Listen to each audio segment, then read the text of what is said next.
اور سلمان فارسی رضی اللہ تعالیٰ عنہ فرماتے ہیں کہ آپ اسفیان کے ایک علاقے جیان میں پیدا ہوئے۔ آپ فرماتے ہیں کہ میرے والد صاحب بڑے صاحب مال اور صاحب جائیداد تھے، تو انہوں نے مجھ سے بے حد اور بے پناہ محبت کی کرتے تھے۔ تو انہوں نے میرے لیے یہ حکم جاری کر رکھا تھا کہ میں گھر کے اندر رہتا تھا، مجھے گھر کے اوپر میرے کوئی پابندی عائد کر دی تھی میری حفاظت کی خاطر، تاکہ میرے اوپر کوئی حملہ وغیرہ نہ کر دے۔ تو کہتے ہیں کہ میں نے کافی زیادہ اپنے مذہب کا مجوسیت کا بڑا علم رکھا تھا۔ تو ایک دن کسی کام کی وجہ سے مجھے والد صاحب نے اپنے جو لوگ تھے ان کی طرف دیکھنے کے لیے، اپنے جائیداد کو دیکھنے کے لیے، اپنی ذمہ داری زمین کو دیکھنے کے لیے بھیجا۔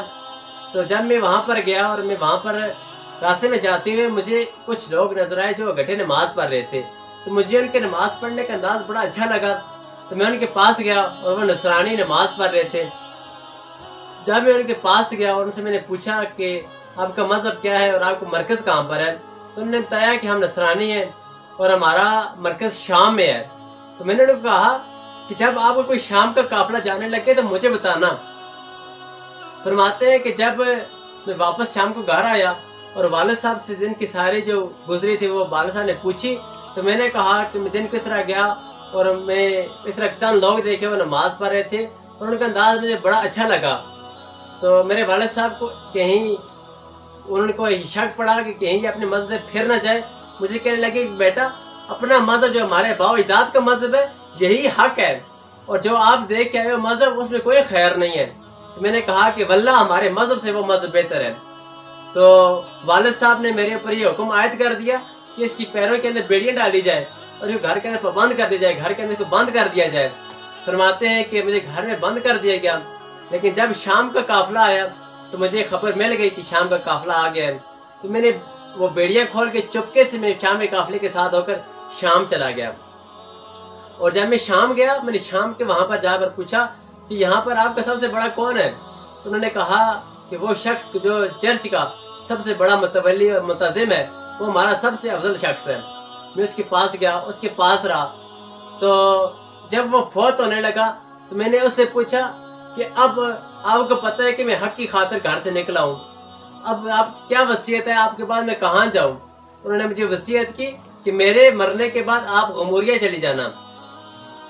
آپ فرماتے ہیں کہ میں وہاں سے غموریہ چلا گیا اور وہاں پر اس شخص کے پاس رہا،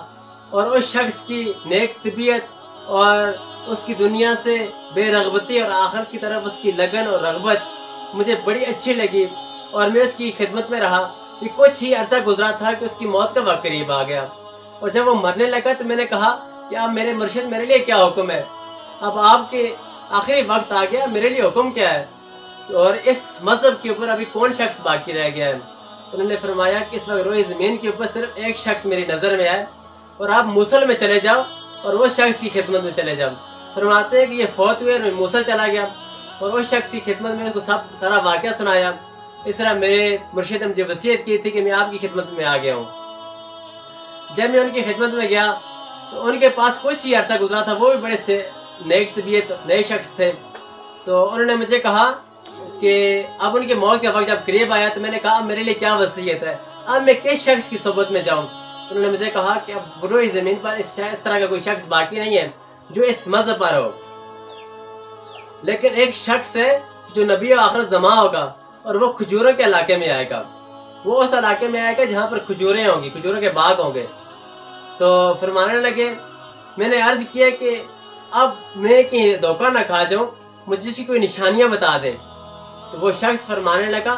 کہ اس کی 3 نشانیاں ہیں، وہ نمبر 1 کہ وہ صدقہ نہیں لے گا، اور نمبر 2 اور وہ ہدیہ قبول کرے گا، اور نمبر 3 اس کی دونوں کاندھوں کے درمیان مہر نبوت ہوگا۔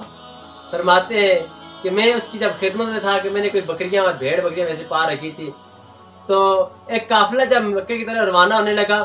تو میں نے ان کو کہا کہ آپ یہ میری بکریاں اور میری گائے وغیرہ رکھ لیں اور مجھے ساتھ لے چلیں۔ اور جب ہمارا قافلہ روانہ ہوا تو ہم شام اور عرب کے درمیان ایک جگہ پر پہنچے، انہوں نے میرے ساتھ غداری کر کے مجھے غلام بنا کر بیچ دیا، اور جب میں وہاں سے لے کر مجھے میرا آقا چلا گیا تو آگے اس کے پاس بنو قریظہ کے ایک شخص آیا، اس نے بنو قریظہ کے اس شخص کو مجھے فروخت کر دیا اور وہ شخص نے